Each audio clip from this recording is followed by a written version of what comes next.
Christ est dans toutes les pensées et les voies de Dieu. À travers tous les temps, dans toutes les pensées de Dieu et dans toutes les voies de Dieu, Christ tient la place centrale. Christ est suprême.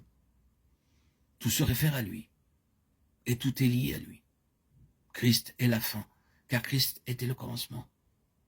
Si nous pouvions nous tenir aux côtés de Dieu, voir à travers ses yeux, en étant gouvernés par la mentalité de Dieu, nous reconnaîtrions que Dieu a une seule et unique pensée, et que cette unique pensée l'influence à travers tous les âges, dans chacun de ses traitements à l'égard des hommes, des nations et du monde.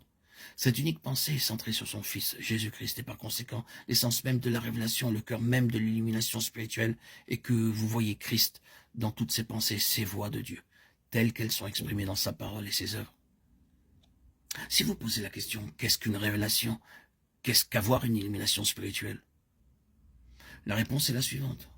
Vous êtes capable de voir d'une manière vivante et constamment croissante les pensées de Dieu comme étant centrées en Christ. Nous pouvons le formuler d'une autre façon et dire que vous êtes capable de voir graduellement Christ, sa place et sa signification dans cet univers, que ce dernier est interprété et expliqué à la lumière de Christ et que tout, dans les traitements de Dieu à notre égard, dans nos vies, est en lien avec Christ d'une manière ou d'une autre. Si cela est vrai universellement, et si cela est vrai souverainement et providentiellement, si cela est vrai non seulement dans toute l'histoire des choses de cet univers, cela est vrai sans doute dans la forme la plus fondamentale dans la parole de Dieu en tant qu'expression de la pensée de Dieu. De sorte que la révélation de l'illumination spirituelle est de voir Christ dans toute la parole de Dieu.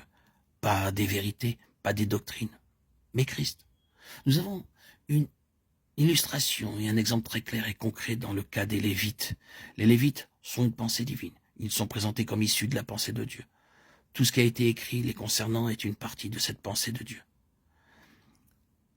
Maintenant, si ce que nous avons dit est vrai, alors tout ce qui est en lien avec les Lévites est l'expression d'une pensée divine concernant Christ.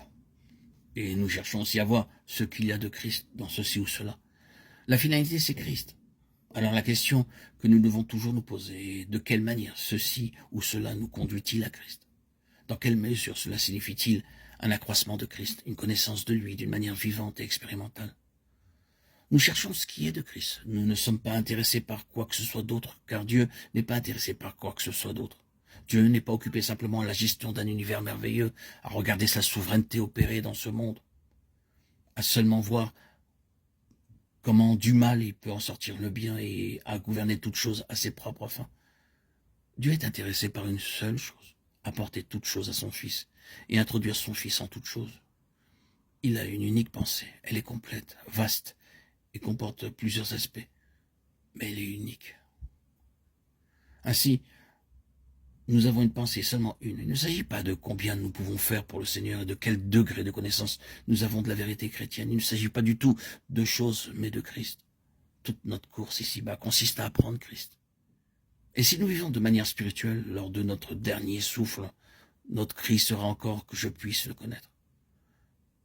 Plus nous vivrons et plus nous apprendrons, plus nous serons conscients du peu que nous connaissons et combien ce Christ est immense. À présent, nous pouvons comprendre comment les Lévites, en tant que type, sont un exemple concret des pensées de Dieu menant à Christ. Le peuple de Dieu est relié à lui en Christ.